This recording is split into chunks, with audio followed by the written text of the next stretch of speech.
Olá, o canal Outro Livro hoje vai conversar com a Marília Kubota. A gente vai falar do livro dela, Velas ao Vento, lançado em 2020 pela editora Medusa, sediada em Curitiba. O canal Outro Livro foi idealizado por mim, Ricardo Pedrosa Alves, e pela minha companheira, a professora Ana Beatriz Brown, que também está aqui conosco para a conversa. Tudo certinho, Ana? Tudo certo, tudo bem, Marília? Prazer ter você aqui conversando com a gente. Tudo bem, tudo certo. Eu vou aproveitar assim para pedir que você que está assistindo possa curtir esse vídeo, se você gostar da conversa, e principalmente que você assine o canal, né? Que você se inscreva no nosso canal, e isso vai ajudar com que a conversa chegue para mais pessoas interessadas nas discussões da literatura. E a ideia do canal é que toda semana a gente poste uma conversa diferente. Eu vou apresentar a Marília para vocês a partir da biografia dela, que consta nesse livro Eu Também Sou Brasileira. Tá? Marília Kubota nasceu em Paranaguá, Paraná, e hoje mora em Curitiba, formou-se em jornalismo em 92 pela Universidade Federal do Paraná e tornou-se mestre em estudos literários pela mesma universidade em 2010. A partir de 2008, começou a publicar seus primeiros livros, Selva dos Sentidos, Esperando as Bárbaras, de 2012, Micropólis, de 2014, e Diário da Vertigem, em 2016. Ela é curadora das antologias Retratos Japoneses no Brasil, Literatura Mestiça, 2010, Blasfêmias, Mulheres de Palavra, 2016, e Um Girassol nos Teus Cabelos, Poemas para Marielle Franco, 2018. Participou de 18 antologias de poesia e ficção no Brasil, Argentina, Portugal e Cuba. Eu suponho que até esse número já esteja diferente, né? Porque esse livro é de 2020.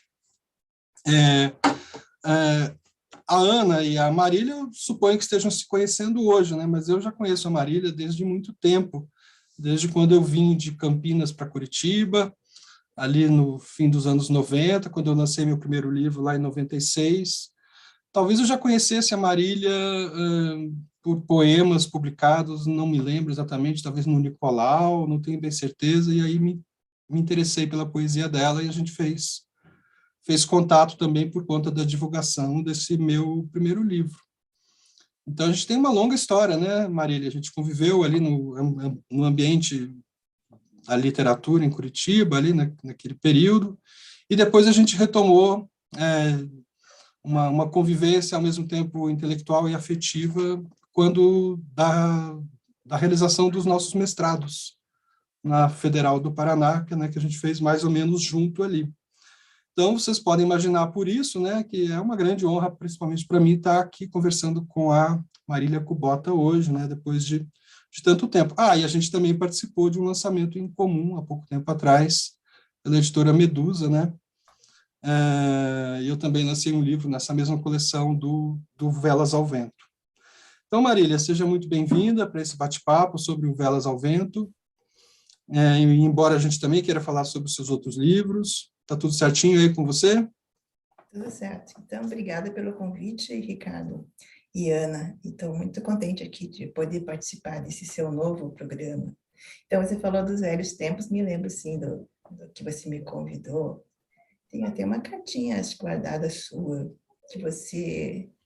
Nossa, você não sabia como entrar em contato com outros poetas, por isso você convidou alguns para conhecer mais de perto, né? Ter mais proximidade com os poetas de Curitiba. Então, você estava chegando, acho que de Campinas, não é isso? Eu acho Isso. assim.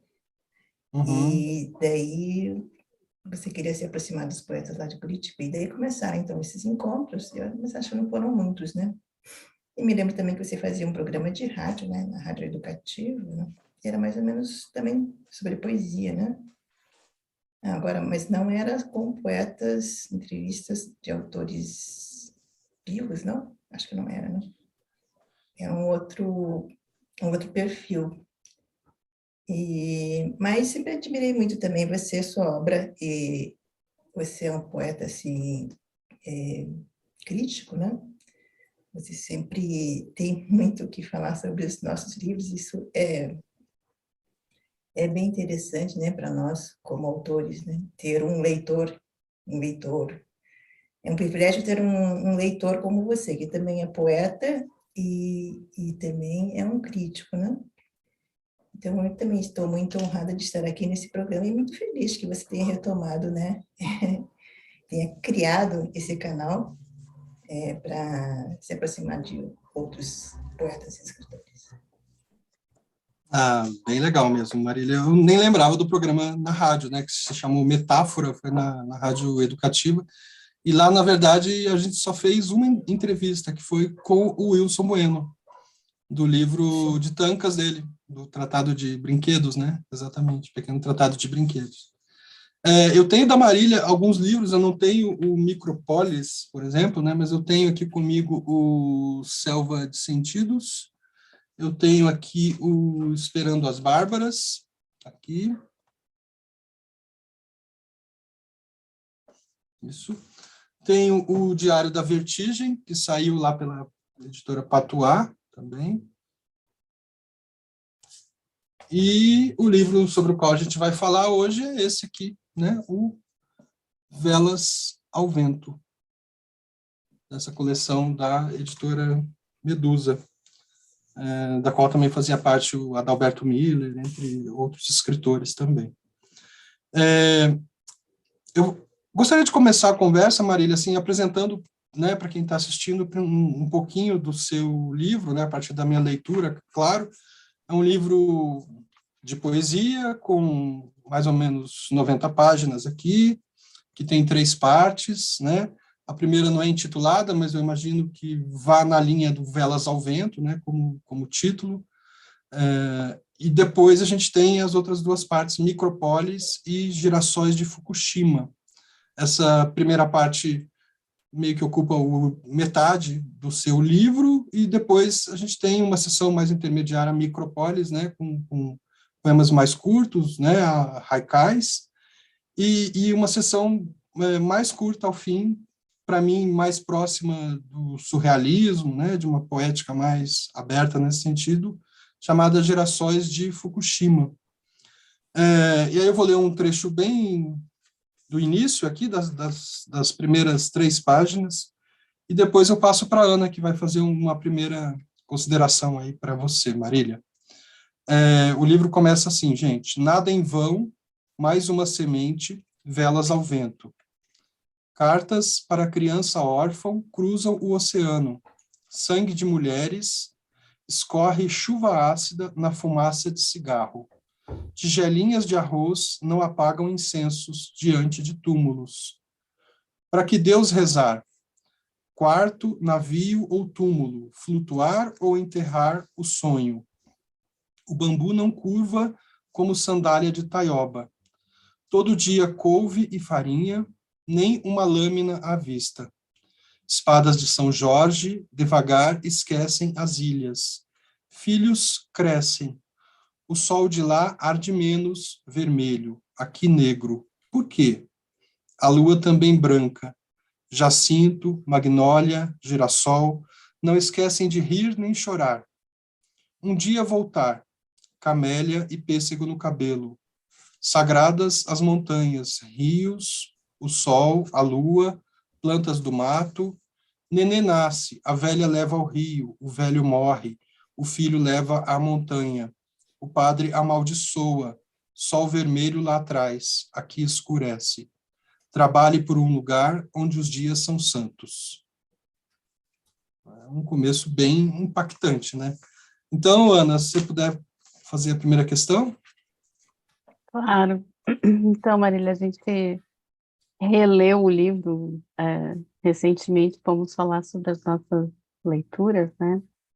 E aí eu queria começar falando da estrutura do livro, porque parece que as nossas leituras foram um pouco diferentes, né? A minha leitura identificou no teu livro, ao longo dessa leitura, que aliás foi feita numa única vez, então eu peguei o livro e comecei e terminei o livro uma única vez, né? Então eu senti durante a leitura uma oscilação, digamos assim, no tom dos poemas, combinando uma espécie de leveza nas referências, nas descrições do cotidiano, do cotidiano feminino, nas imagens da natureza, nas referências e nas relações que a gente identifica, né, entre essas personagens e o espaço, mas também em alternância com um tom um pouco mais carregado que aparece em versos, especialmente naqueles em que aparecem referências à morte, à doença. Então aparecem palavras como medo, monstro, sangue, sutura, né? Então eu percebi essa oscilação, né, no tom. Acho que o Ricardo também quer comentar alguma coisa a respeito disso, né? Na verdade, só comentar que a minha leitura é um pouco diferente, porque parece que você viu mais, assim, o trágico no início do livro, né? E eu vi o trágico mais no fim do livro. Nós concordamos que tem uma leveza na parte micropólis, ali na seção micropólis, mas para Ana parece que tem mais melancolia ao final, e para mim a melancolia está mais no começo. E até escrevi sobre isso lá no blog, né, Par Delicatesse, quando eu analisei o seu livro. Eu acho que sim, acho que pode ter todos esses tons aí. Leveza é uma palavra assim que a gente, nós como descendentes de asiáticos, nós estamos acostumados a ser associada a nós, né? Leveza. Essa é uma palavra muito associada aos artistas, né? Por causa da questão da arte japonesa, né? Então, assim, se pensa no haikai, na leveza do haikai, ou no sumie, que é, né, aquarela japonesa, e na própria cultura japonesa que também tem esse conceito, né, de leveza. Quer dizer, mas esse é o conceito trazido para o Ocidente, né, como a arte da delicadeza e tal. Então, é tudo associado à delicadeza, à leveza. Talvez eu tenha esse contraponto, porque também ali não é só, eu não estou colocando uma vivência japonesa, né? Então, a primeira parte são memórias fragmentadas da história da minha família, né? Da minha avó, da minha mãe. Então, não é uma história linear e não é uma história... eu procurei colocar em poemas, né, algumas histórias que eu ouvi da minha mãe.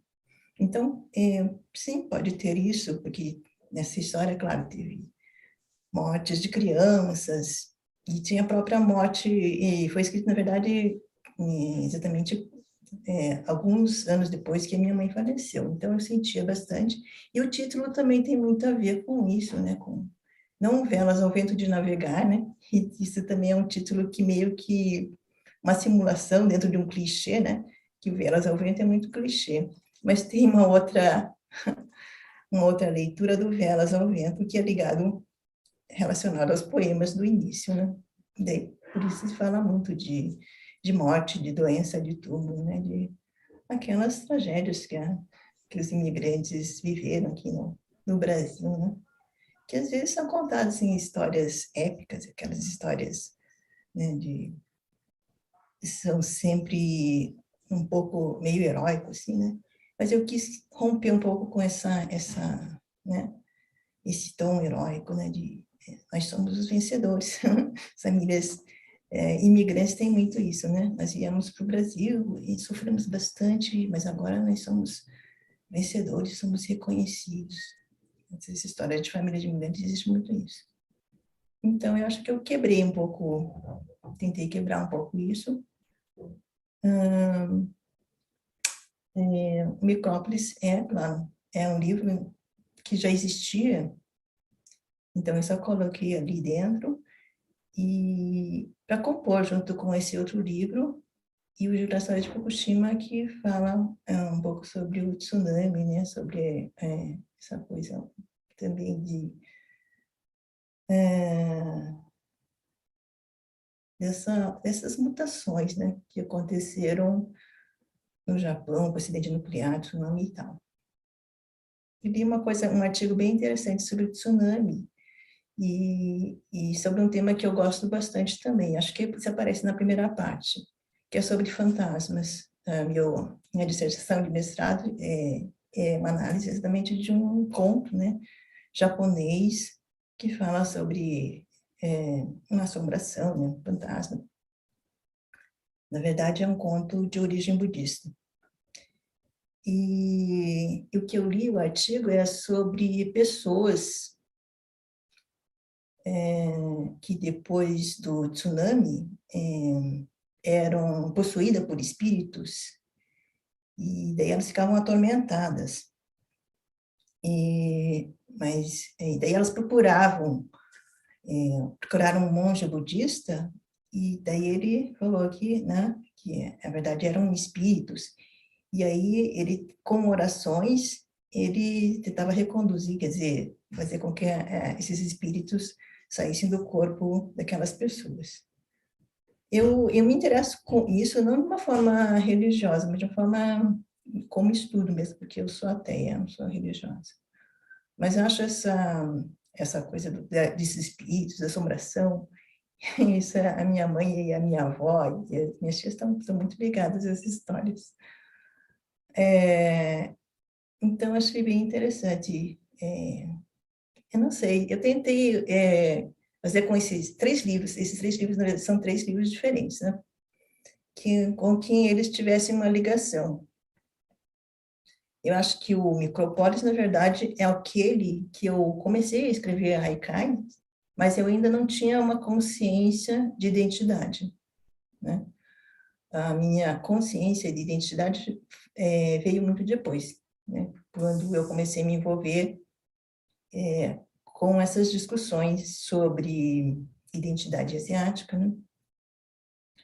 E aí eu fui também colocando isso nos meus livros, tanto nesse livro de poesia, O Velas ao Vento, como num outro livro de crônicas, que eu também sou brasileira.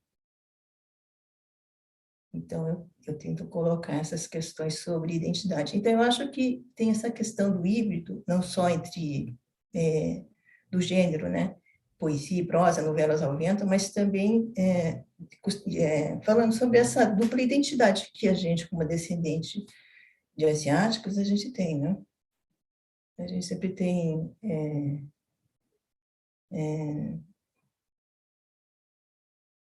essa questão com a identidade, né? Às vezes, para mim, pelo menos, foi um conflito muito grande, até durante toda a adolescência e depois na vida adulta também. O fato de eu ser descendente de japoneses e as pessoas sempre me verem apenas só com essa identidade. Mas eu me sentia muito desconfortável, sabe? De me identificarem só como japonesa, né? Então, eu escrevi esses 2 livros, foram os 2 livros lançados quase na época, né? Na mesma época, no mesmo ano, em 2020, mas é que eles têm, então, o mesmo tema, só que eu acho que, na verdade, o Velas ao Vento é bem mais complexo, né? Ele tem, assim, muito mais complexidade, apesar de ser um livro, eu acho que pequeno, né, assim, mas eu acho que ele é muito mais complexo. Eu tentei colocar, primeiro, na primeira parte, assim, tem muitos conflitos, muita complexidade, né? Mas eu acho que eu tenho um problema, assim, depois que eu vejo, quando o meu livro está publicado, eu não fico muito satisfeita, né, com a linguagem. Então, para mim, talvez por isso a gente continue escrevendo, por causa dessa insatisfação, né? Então, como ainda não foi resolvida como linguagem, principalmente essa história, essas narrativas de memórias,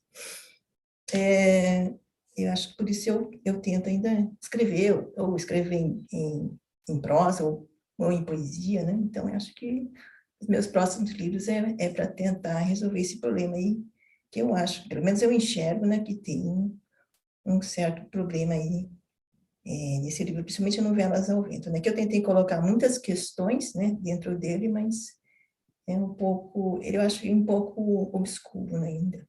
Então, eu queria que fosse não tão assim, nas crônicas tudo bem, eu abro muito mais, né?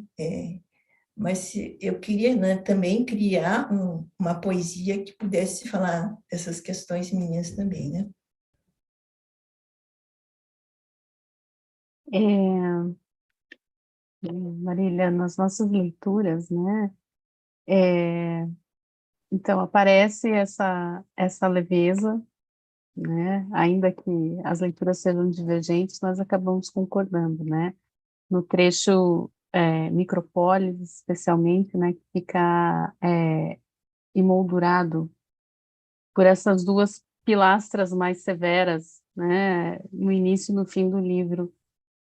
E como que você imaginou, como que você pensou a disposição dessas sessões? E que narrativa que essa disposição você imagina que sugere para o teu leitor? Deixa eu só completar essa questão, que é o seguinte, então, essa sessão Micropólis é o livro que foi lançado anteriormente, é isso? Isso, é o livro que Uhum, foi publicado pela Lume, né? uhum. Eu nem me lembro, mas é uma pequena tiragem também. Talvez 100 exemplares, não me lembro mais. Esse eu não conheço, mas agora eu conheço, né, na verdade. É por isso que eu publiquei de novo, né? É, pois é, eu não sei, em relação à composição, eu queria, na verdade, fazer um livro que falasse um pouquinho sobre essa temática, né, é, de, eu não sei, como o Micropólis, eles são os haikais mais antigos, né? Então, eu acho que ele é um pouco dissonante, né? Embora sejam haikais, não aqueles haikais tradicionais mesmo, né? Eu ainda estava começando a ensaiar, escrever haikais. E, e os Girassóis de Fukushima, na verdade, na verdade uma brincadeira, assim, com exercícios de escrita automática, né? E eu resolvi publicar, assim, também. E É, desculpa, não, pode falar. essa é, é- essa ordem interna, ela é importante para você, essa disposição dos elementos dentro do conjunto da obra? Não, eu Você acho que sim. considera isso? Eu acho que tem um começo, meio e um fim. Acho que o começo tinha que começar com aquela narrativa mesmo, uns poemas narrativos, né? Mas não foi muito pensado. E no final tem que ser uma história sobre o Japão. E a temática é o Japão. Mas começa ali, aquelas histórias que misturam elementos da natureza e elementos da natureza brasileira, né? Então, você vê lá várias citações, né, da natureza brasileira, né? Tem taioba, tem várias... e não é citação da natureza japonesa, porque... então, eu acho que talvez seja isso mesmo. Essa ordem não foi pensada assim com muito rigor, mas eu acho que para mim tinha uma ideia de começo, meio e fim, assim. E que o fim, por que começa no Brasil e depois termina no Japão? Não sei, porque para mim está mais próximo a isso, talvez, né? Essa Brasil é o Brasil-Japão, né? Que é o Brasil-Japão dos imigrantes japoneses e de nós, né, também, que somos os descendentes. Mas depois vai no Micrópolis, que são Haikais, e depois o Girassóis de Fukushima. Então, essa é a ideia aí de ir caminhando. Para mim, assim, o livro tem uma unidade bem desenhada ali.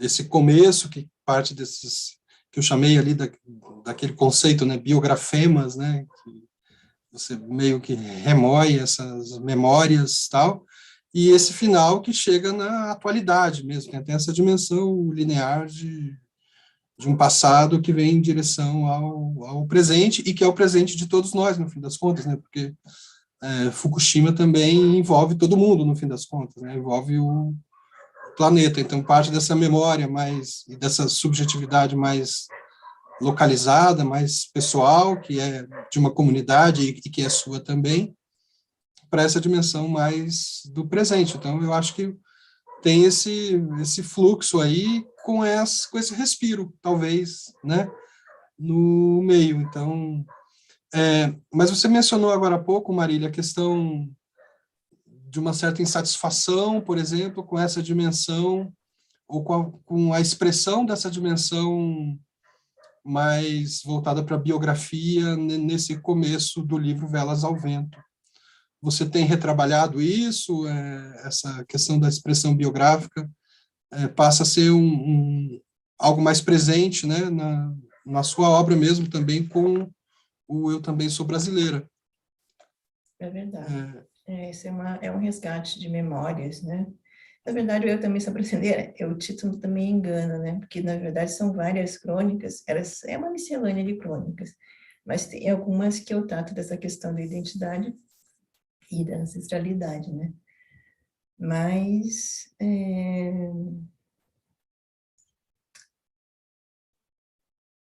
então, eu li agora um livro da Eurídice Figueiredo que trata exatamente disso aí, a nebulosa autobiográfica, né? Ela escreveu sobre, Eu Também Sou Brasileira, ela escreveu um artigo sobre o livro do Oscar Nakazato e outro, essa autora aqui, ó, Sonhos Bloqueados, a Laura Honda Hasegawa, que ela é a primeira escritora Nikkei, né? Nikkei é um termo japonês.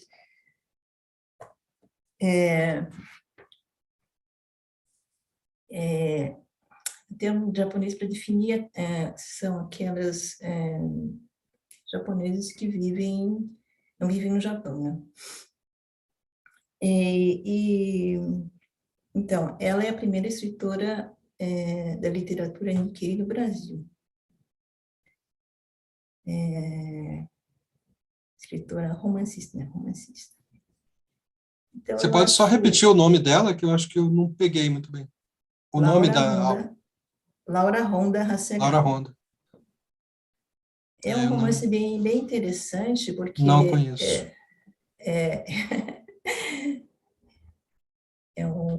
Foi publicado nos anos 1980, eu acho, pela Estação Liberdade, que é uma editora que publica muitos escritores japoneses, né?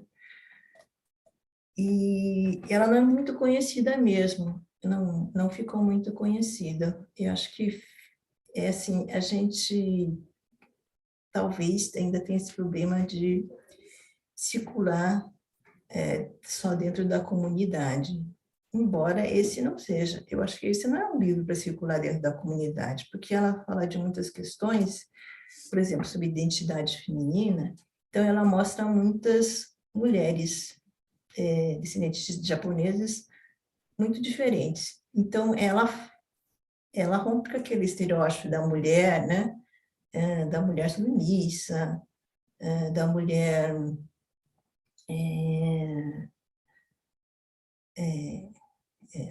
que serve a família e tal. Então, esse é um estereótipo muito forte, né? Dentro, para defender a mulher japonesa, e a mulher também que é descendente japonês.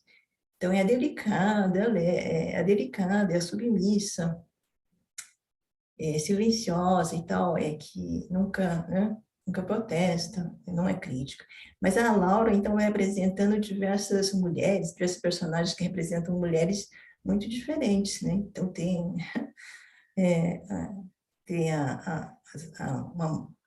no pensionato, né? Aquela situação, a ação no pensionato tem estudantes, aquela que é mais mesmo, mais comportada, mas também tem as transgressoras, né? Então, tem uma diversidade. eu acho que esse romance merece ser mais conhecido. E é bem legal esse artigo da Eurídice, porque eu acho que ela abre isso. E também com o Nihonjin, né, do Oscar Nakazato, analisando o Nihonjin, especialmente a personagem principal, né? E, então, eu acho interessante colocar como dentro de artigos da literatura brasileira contemporânea, não dentro da literatura Nikkei, né? Eu acho que literatura Nikkei, assim, passa a ser alguma coisa muito segmentada, né? E isso nos marginaliza também. Eu acho que nós não escrevemos em português, então vivemos no Brasil e falamos sobre a realidade brasileira. Então, eu acho que nós temos que ser considerados escritores brasileiros. Então, eu acho que sim, que essa crítica dela é muito importante, esse artigo é muito importante, né? Para colocar a gente dentro da literatura brasileira mesmo. E eu acho que isso também vai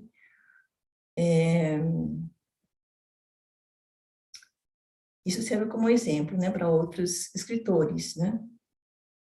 Para escritores e poetas também, né?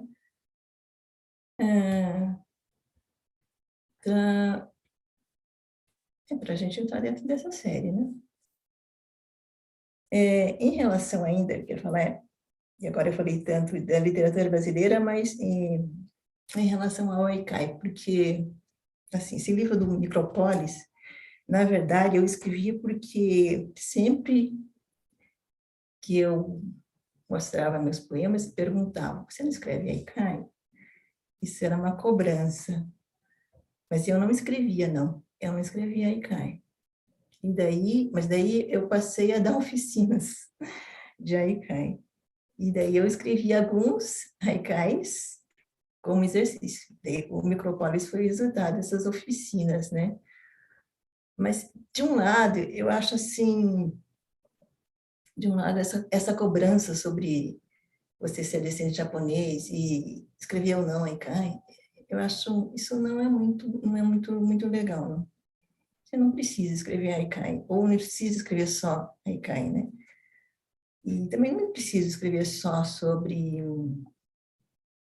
imigrantes e tal, migração, sobre a história da imigração. Então, eu acho que como escritora e poeta, eu posso escrever sobre tudo, né? Mas eu acho a tendência é que se coloque sempre a gente naquele lugar assim, você escreve Haikai, você é Haikai. Daí, às vezes, por exemplo, tem um livro que eu acho que é o Diário da Vertigem, acho que não tem Haikais, mas daí não leram um livro, eu gostei muito dos seus Haikais. Não abriram o livro para saber o que tinha dentro, mas falaram, eu gostei muito dos seus Haikais. Talvez porque apareça na contracapa esse poema, O Kimono Balança. Eu acho que é mais assim, ele induz ao erro, esse poema que está na contracapa aqui. Porque o Sim, livro vai em outros sentidos, né? E, inclusive, essa temática e essa forma são coisas, são dimensões na sua obra com exceção do Micrópolis, né? Não estavam presentes, por exemplo, no Selva de Sentidos, mesmo no Esperando as Bárbaras. Você, de fato, falava de tudo, né? Então, é interessante até que essa discussão da identidade chegue num outro momento da tua produção, que é esse mais recente. E até parece que você adivinhou, Marília, porque eu ia te perguntar sobre a sua relação com os haikais mesmo, né? Porque na crônica lá na segunda crônica no segundo texto do Eu Também Sou Brasileiro, você lamenta, né, ter conhecido, por exemplo, o Tanka aos 40 anos. Então você diz que pena, né? Como é que se deu essa relação sua com essa forma diferente da forma que você exercitou, por exemplo, no Esperando as Bárbaras, com versos mais livres, né, ou mesmo no Selva de Sentidos, né, que trabalha bastante o fragmento, poemas às vezes mais discursivos. Como é que se deu essa sua aproximação? Foi por via das oficinas, né? Então é isso que você está dizendo? Teve uma aproximação sentimental também aos haikais, aos tankas? Na verdade, eu resolvi aprender mais, né, sobre Haikai, depois de tantas cobranças, e escrever também.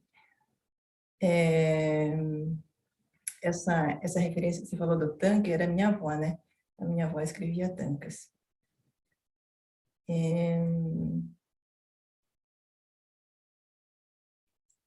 Não sei, acho que ainda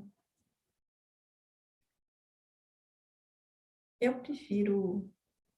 Eu escrevi alguns haikais, mas eu prefiro não escrever haikai. Mas eu ainda vou continuar escrevendo, na verdade. Mas eu prefiro não escrever. Com o tempo, eu acho que eu posso me liberar um pouco dessa cobrança do legado, né? Porque isso parece que é um legado, né? Que você tem que... parece que você tem que carregar esse legado, né? De você escrever haikai ou falar em japonês, alguma coisa assim.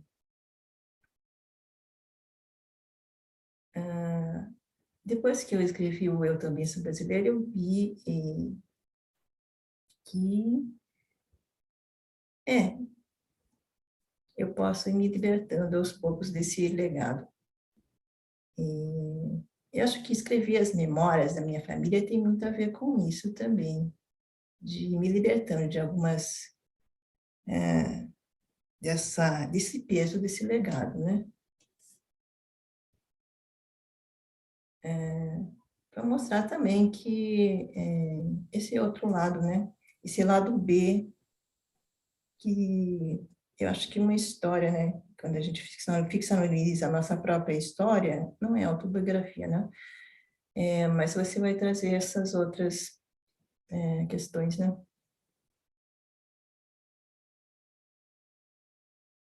Quer dizer, eu acho que a literatura sempre tenta um pouco ir contra os estereótipos, né? Eu acho que é isso que a gente tenta... estereótipos são horríveis, né? Mas a gente vive isso todos os dias. Quando a gente tem um legado, tem uma etnia diferente, nossa, você não sabe, isso é horrível. Mas a gente vive isso todos os dias. E quando você sai, por exemplo, lá da comunidade, né? A comunidade que continua fazendo as mesmas coisas, né? Continua fazendo festas e tal. Você sai com outro meio, aí é que você sente mais o peso dos estereótipos, né? Assim, deveria ser diferente, né? Que você não deveria... esses estereótipos não deveriam ser tão pesados, mas são. E não só por mim, mas da maneira como as outras pessoas me enxergam.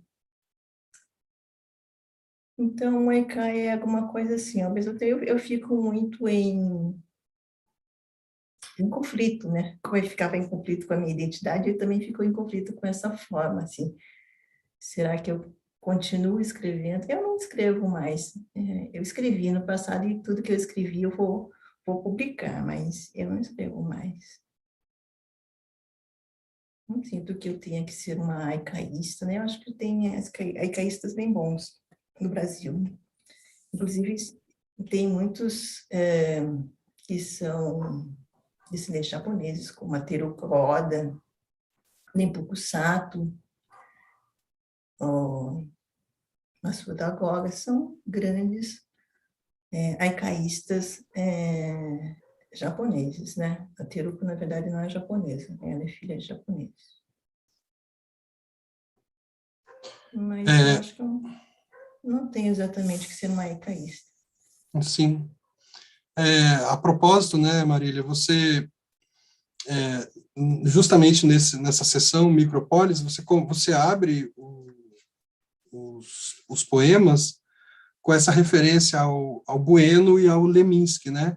O poema fala: Bueno, Leminski, cavalos, não há mais quem brinque.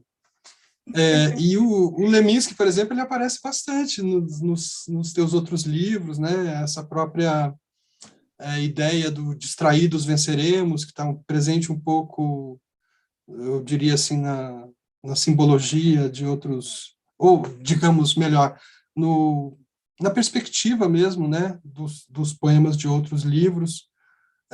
E eu sei que esses autores tiveram uma presença, assim, enquanto poetas, né, que discutiram e trouxeram um pouco as formas, como o Haikai e o próprio Tanka, no caso do Wilson Bueno, né. De que modo esses dois autores, principalmente, né, que aparecem aqui nesse poema, são influências na sua poesia, no seu modo de conceber a literatura, de que modo que eles dialogam, né, que você vê, se é que você vê esse diálogo com as suas maneiras de pensar o texto literário, de pensar o lugar do escritor no mundo. O Leminski foi uma grande influência, ele não foi uma grande influência. Na verdade, não me sinto tão influenciada. Talvez me sinta influenciada por ele, esse modo meio solto, né, meio brincalhão, né? Acho que sim, essa é uma influência nesse sentido. Mas eu fui muito leitora, muito admiradora, mas hoje em dia eu já não, eu me sinto um pouco afastada dele. O Wilson Bueno eu convivi com ele, né, porque foi editor do Nicolau, então convivi mais proximamente. Proximamente como escritor, né, como eu admiro também os livros dele, né, que ele escreveu alguns livros de Tanka, acho que 2, né. Eu só conheço um, aquele do Pequeno Tratado de Brinquedos, e é até interessante que a Micheline Verunski, né, quando comenta o seu livro, né, fazendo o prefácio aqui do Velas ao Vento, fale que nessa seção Micrópolis tem uma potência de um olhar infantil, né, que para mim remete muito a essa ideia do brinquedo também, dessa um pouco liberdade, né, criativa, e que eu vejo também como uma defesa de um tipo de poesia, ou de lugar da poesia no mundo que você faz em outros livros anteriores. A poesia como inutensílio, de certo modo, assim, aparece, né, essa ideia, né, pelo menos, que coincide um pouco com as discussões do Paulo Leminski, a poesia como o poeta como, ao mesmo tempo, alguém que traz inquietude, mas que também traz a inutilidade, né, a inquietação e, ao mesmo tempo, a inutilidade. Então, eu acho que tem uma relação, assim, né, que talvez não seja de influência, com certeza não é nesse sentido mecânico, né, mas é talvez de compartilhamento aí nessa cultura curitibana, que também eu faço parte, de certo modo, assim, né, da qual eu também faço parte, a Ana também, então... Por isso que eu perguntei sobre a presença desses dois escritores, assim, mais na sua poética, né, de certo modo. Teve uma geração de escritores influenciados por Leminski, que até imitavam, eu acho, a dicção dele mesmo. Mas eu não sei dizer, assim, porque parece que ele faz parte de um passado, assim, né?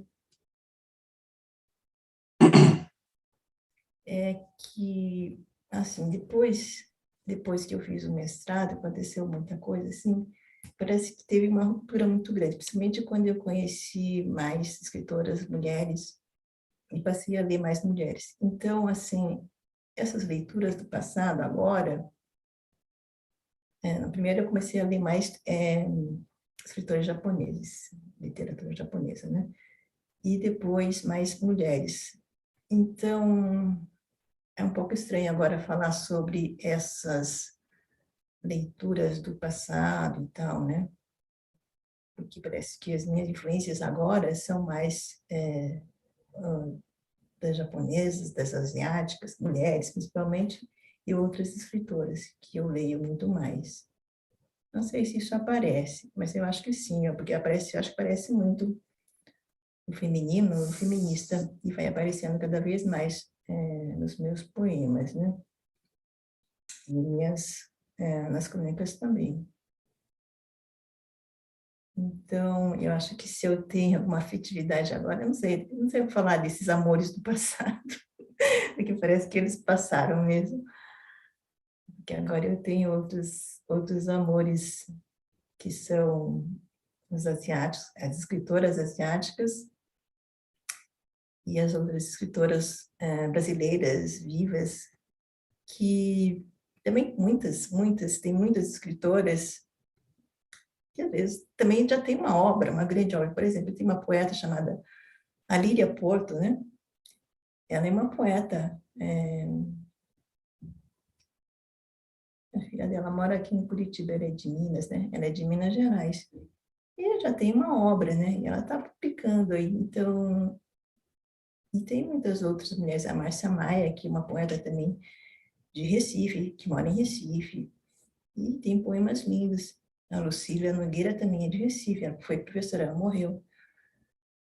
Tem muitas mulheres escrevendo, né? E às vezes elas não têm um reconhecimento, né? A Ângela Melim, do Rio de Janeiro também, que foi da mesma época lá da Ana Cristina, da mesma geração da Ana Cristina César, né? Sim. Então, tem muitos poetas, escritores, né, interessantes para conhecer.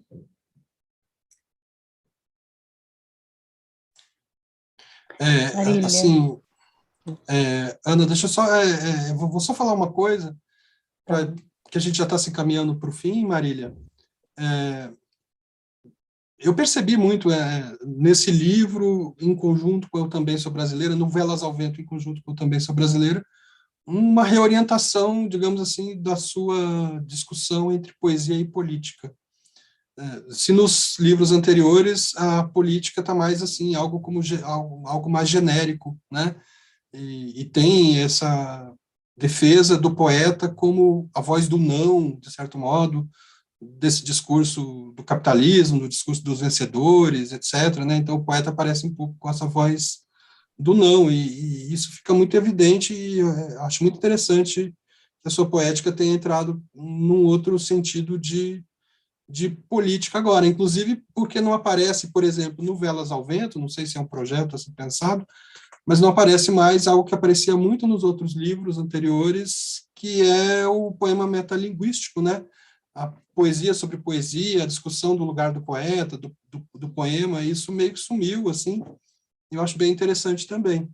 Mas a Ana tem uma pergunta final aí para a gente fechar a nossa conversa, porque o tempo já está indo também. Só posso falar uma coisinha do que você acabou de falar, sobre essa questão Uhum. da metafísica, do metalinguístico? Pois é, eu era muito leitora de livros, assim, muito teórica, né? E, claro, depois é por isso que teve essa mudança, né, dos meus poemas. Eu acho que era muito livresco. Não sei se isso acontece com os poetas mais jovens, eu acho que sim. A gente fica só lendo, lendo, lendo, e daí não percebe, né? Você está escrevendo sobre as suas leituras, e depois eu passei a ter um tipo de... Eu acho que é uma defesa mesmo do feminismo, que eu trago para os meus livros, e da questão da identidade também. Eu acho isso muito importante também, de colocar na minha obra, né? Principalmente porque não adiantava eu escrever sobre os poemas metalinguísticos e ainda continuar sofrendo, dentro da literatura mesmo, sofrendo por causa dos estereótipos, sofrendo por causa dos preconceitos mesmo, e dentro do meio literário. Eu acho isso muito grave. Pessoas que são críticos, escritores, ainda são muito carregados de preconceito e não admitem que você tenha uma etnia diferente e possa falar, né, da mesma maneira, com a mesma igualdade, e estar no mesmo lugar, né?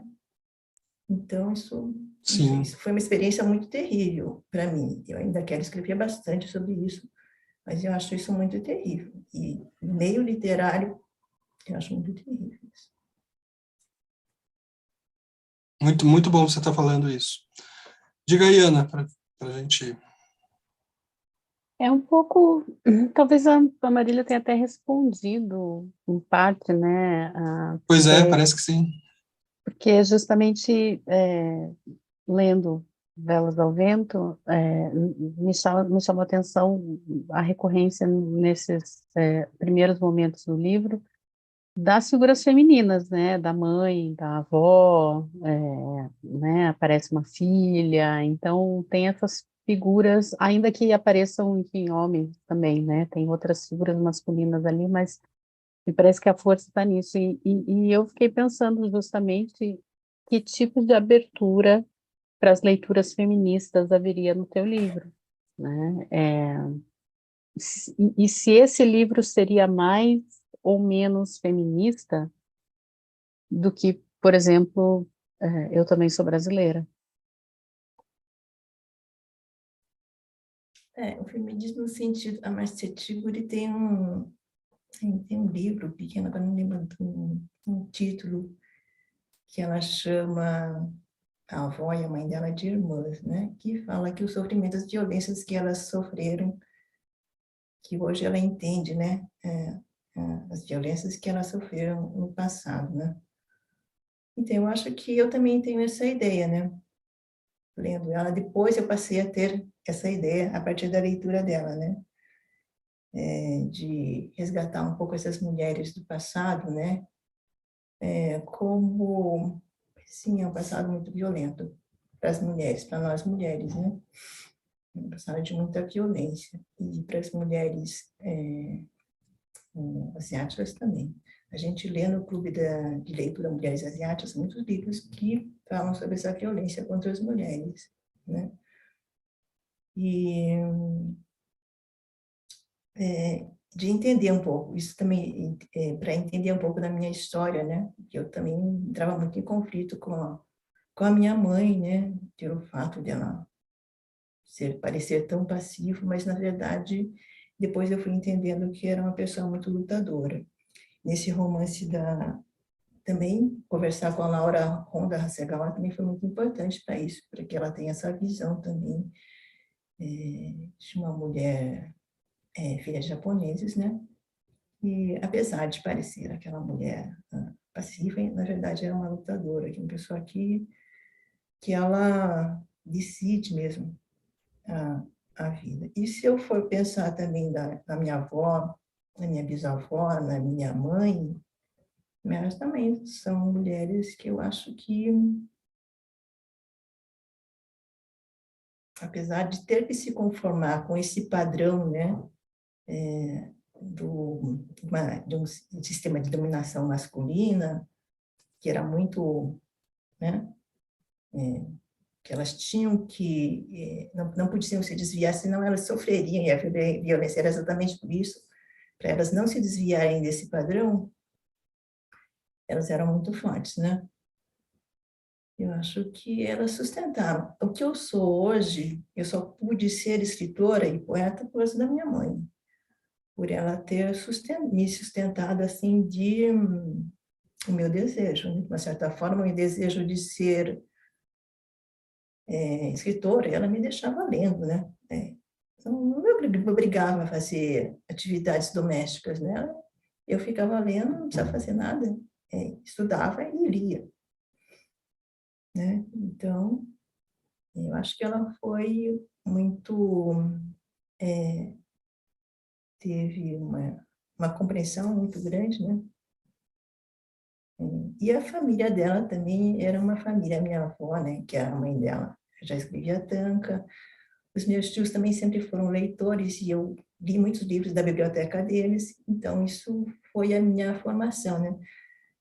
A minha família que me ajudou a ser uma leitora e depois, agora, uma escritora, né? Eu tive essa rede de apoio da minha família. embora eles não compreendessem, principalmente a minha mãe não compreendia, ela não compreendia muito bem, porque não fazia parte lá do perfil, né, de ser um escritor, não era um perfil lá de desejado, né? Minha mãe queria que eu casasse e tivesse filhos, né, com todos, mas eu não realizei, assim, o desejo dela.